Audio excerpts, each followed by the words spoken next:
Hi, welcome back to my channel. Today we're making tomato and feta pinwheels for the first time. These were a really big hit.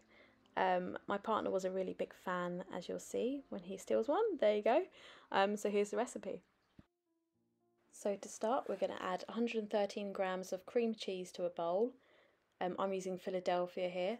And then we're going to add 113 grams of feta.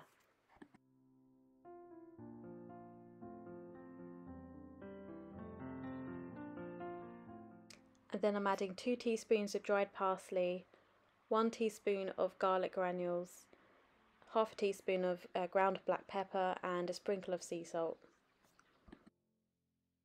So we're going to give that a good mix and then roll out 1 sheet of puff pastry and spread the mixture evenly on top.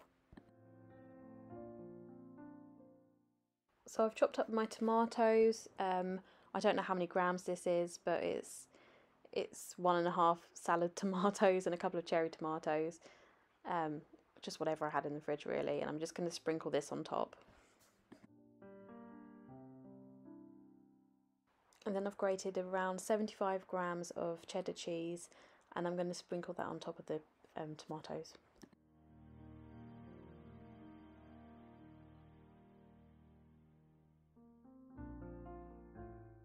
Then we're going to roll it into a sausage shape and pop it in the freezer for about 20 minutes.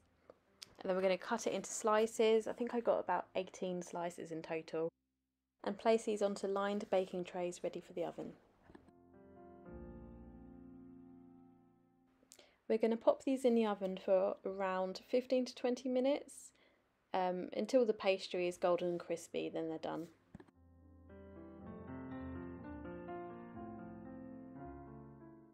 So there we have it, those are the pinwheels. Thank you for watching and see you soon.